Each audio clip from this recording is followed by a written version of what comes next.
Hey everybody, Jordan here with 9 to 5 Toys. We're back at the sim rig again because I've been spending a lot more time driving recently. Part of that is because we got the Buttkicker Gamer Pro in. They sent that over for us to check out, but also because I've kind of set up a little sim rig area here.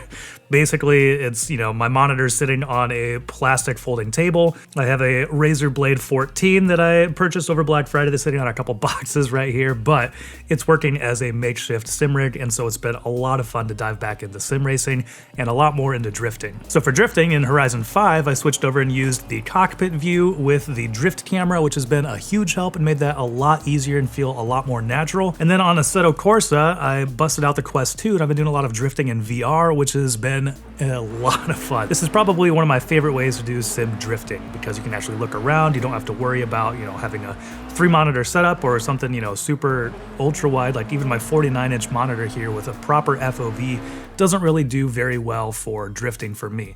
So the VR setup has been a lot of fun for that. The Quest 2 works perfectly for it. So I kind of want to give a little bit of an update about what I've been enjoying in sim racing and drifting, and then also talk about the Buttkicker Gamer Pro. So let's dive in and check it out.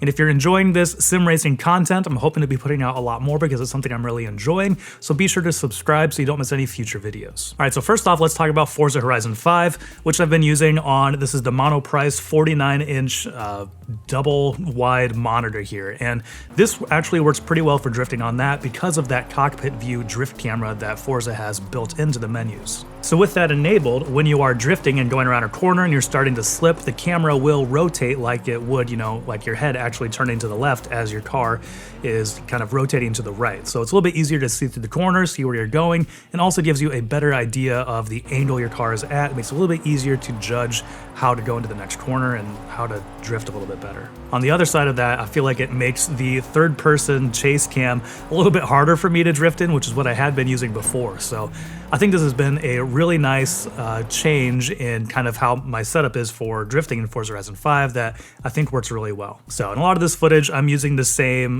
Barracuda, like I mentioned in the last video that we did on this. I was featuring the wheel stand from Next Level Racing. That's something that my dad actually has, a 67 Barracuda, so it's kind of fun to hop into the 68 Barracuda in Forza Horizon 5, make it look like his, and then just hoon around in it and be an absolute hooligan. So that's been a lot of fun. And then moving over to Assetto Corsa, I've downloaded some more cars and played around some different setups and trying to find something that I really enjoy. And there are a couple of Mazdas I really enjoy that I downloaded and modded. So I am using Content Manager. It may seem a little weird to get into at first, but this really is a great way to download and mod and set up races for Assetto Corsa. The modding community has made it incredibly easy to install mods. Basically, you can just download a zip file, drop it into Content Manager, just like the window there, and it'll automatically install. So they made it very simple, very easy to do, and there are just a ton of mods out there because of how long this game has been around. So I've just been practicing a lot on the clutch kickers track, which is perfect for kind of some low speed drifting, kind of figuring out, how to kick the clutch and actually get around a corner and, really figuring out your transitions and everything like that. So a lot of the gameplay you're seeing here in the background is from a replay. I was using the VR headset for a lot of this, but this is the replay, so you can kind of see, what it looks like when you are drifting. And here's a capture from OBS, through the actual VR headset, through the Quest 2, of what that looks like when you are, actually drifting using the headset to do that. And typically the way it records on a PC screen, it might look a little jittery and like really shaky, but usually in the headset itself, it's very smooth and very easy to see what's going on. Your head is doing all those movements, so it's kind of taking out all those little extra movements and keeping things more steady. It's just a lot of fun. Resolution-wise, you could probably get better resolution on a big ultra-wide monitor like this. So if you are just racing and, looking through corners, maybe you don't need the VR headset, but when you're drifting, you really need to be able to look, really far and see those different angles, and so this has been a really fun way to do that. So this isn't going to be a tutorial on how to set up Content Manager or what mods to install. I might link some down in the description that I've really been enjoying, and some other videos that were really helpful to me to get, for one, set up in Forza Horizon 5. There's a great video talks about setting up your car for that, and for two, there are some really great creators out there who have made great tutorials and kind of curated some of their favorite tracks, some of their favorite cars, and some of their other favorite content for Assetto Corsa mods. So I'll link a couple things down in the description if you want to check those out. And speaking of Assetto Corsa, because it's been out for so long, it keeps getting cheaper and cheaper. At the time, like I was writing this article, it was on Steam for $4 right now, which is just insane. And then most of the mods are free.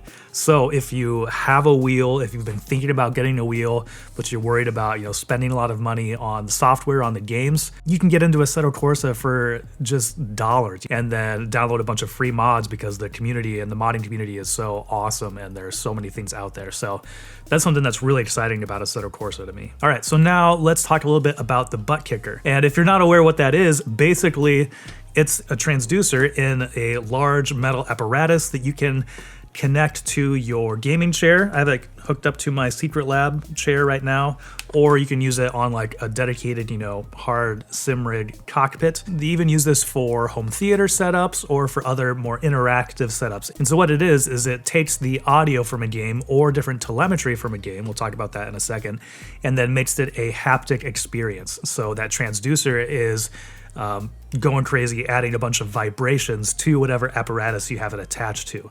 So I've basically just been using it in a sim racing setup. And so that can do different parameters, like it will vibrate for a different RPM range and get a little bit higher RPM. And so it's a little bit more of a finer vibration when it gets higher RPM. You can also have it set to do, to kick a little bit whenever you're shifting.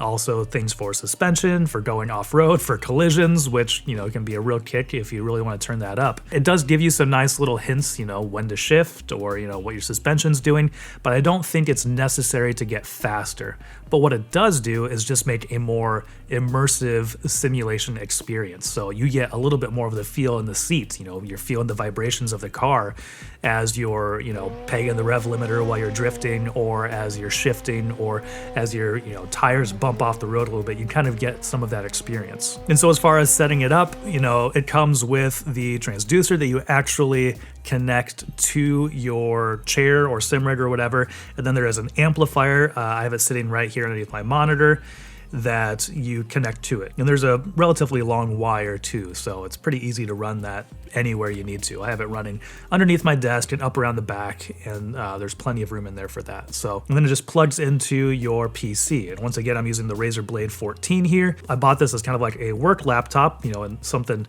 very small but incredibly powerful that actually works really well for gaming as well. So this is what I'm running: Assetto Corsa, Forza Horizon 5 on this ultra-wide monitor in, I think, high settings is usually what I have it on there to make sure I'm always hitting 60 FPS. So it's working really well for setting this up.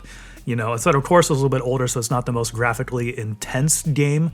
Forza Horizon 5 does start to tax it a little bit, but it's just done really well at actually kind of making the sim rig possible. And the Gamer Pro does work with either a console or with a PC. I obviously have it set up here at my PC. So the gaming console, all that it can do is take an audio feed, audio out. Basically, you don't have any control over the different parameters that it will turn into haptics for the actual PC you have mounted to your seat. But when you have it on PC, there's an app called Haptic Connect. In the free setting, I think it can only do audio, but if you buy one of the packs for it, that they have pre-made plugins that are specifically made for like Assetto Corsa, Forza Horizon 5, and some other racing titles as well as like iRacing, there are parameters you can tweak for the RPMs, for shifting, for suspension, for acceleration. And you can turn those up and down. You can turn them on and off. I ended up turning off suspension when I was drifting because I found when I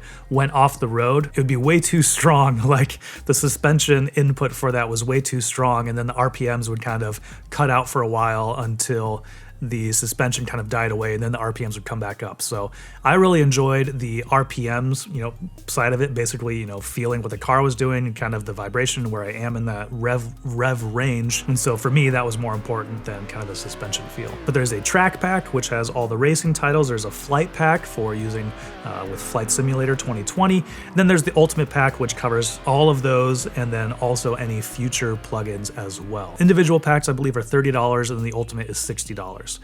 And for me, this is definitely the way to use this. If you're on a PC, those packs make a huge difference, being able to tweak those parameters. Like when I was playing ACC, playing Monza, going underneath some of the overhead objects, there'd be a kind of like a wind whoosh noise. And that would also get translated into a really low frequency haptic here on my chair, which was more distracting than it was immersive. But when you have the parameters, it doesn't pick up on that. So, you know, it's only taking the RPMs, it's not taking the general game audio. So for me, that was a big difference and something I really appreciated. One of the only things I don't really care for is that on a gaming chair, at least, this would be different on a sim rig cockpit, but on a gaming chair, you clamp it to, you know, the center column, the center post, which actually raises the chair up and down. And because of that, you lose a good 1.5 inches, maybe 2 inches of height adjustment. So I typically, before I had this installed, I would put my seat all the way down when I was sitting here at my sim rig. So now I have to have it a little bit higher, which is kind of throwing off my ergonomics. So I've had to kind of adjust everything here, you know, bring the wheel up and try to get it a little bit more comfortable for how I was used to it.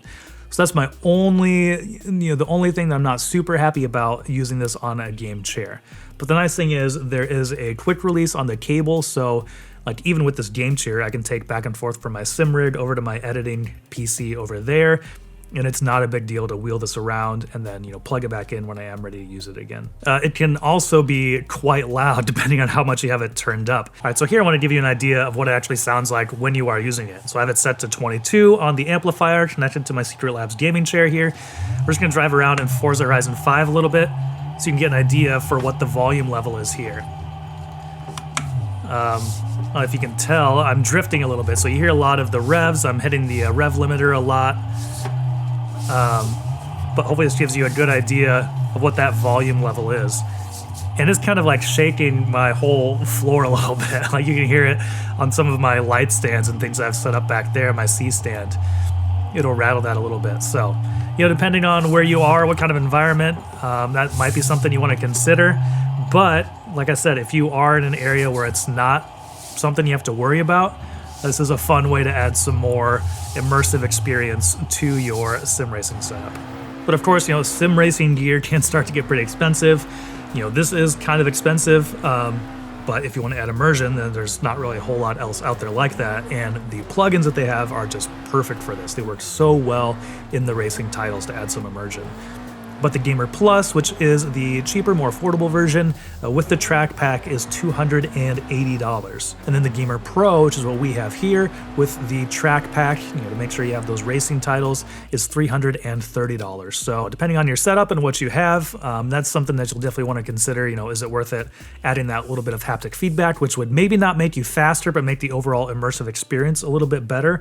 Or do you, upgrade or invest in another piece of hardware, like a shifter, a handbrake, a wheel stand, cockpit, a new wheel, new pedals, something like that. So that's something you have to figure out for yourself. But if you already have all that other stuff sorted and you're just looking for a fun way to add some more immersion to your sim setup, this is a really interesting way to do that. It's a lot of fun. And of course, it does work with other games, any other audio as well. So if you're playing like Elden Ring and you want, that boss fight to really feel really epic and have a rumble in your seat, then this is a fun way to do that. Or likewise, if you're watching a movie and you want to add some more rumble to your movie experience, it's kind of like, for a lot of the low frequency audio stuff, it's like if you have a subwoofer and you just have it cranked up and you're sitting on it. Like you get that just low rumble in your chair, which can be a really fun experience. All right, well, that's gonna do it for this little video about the Buttkicker Gamer Pro and what I've been enjoying recently with sim racing and especially drifting and VR drifting. Stay tuned to make sure you're subscribed because I'm really enjoying sim racing. I hope you guys are too. And so I'm gonna be posting more videos about that and my experience with it. But yeah, let me know down in the comments what you think about the Buttkicker Gamer Pro, or if you have any suggestions on drifting, anything I can improve on, any new tracks or cars that you really enjoy on Assetto Corsa. If you're looking for some other videos to watch, I'll link to our last video on drifting featuring the Wheel Stand 2.0 from Next Level Racing, as well as our most recent video. Thanks for watching. If you enjoyed this video, please give it a thumbs up and consider subscribing. This is Jordan with 9 to 5 Toys.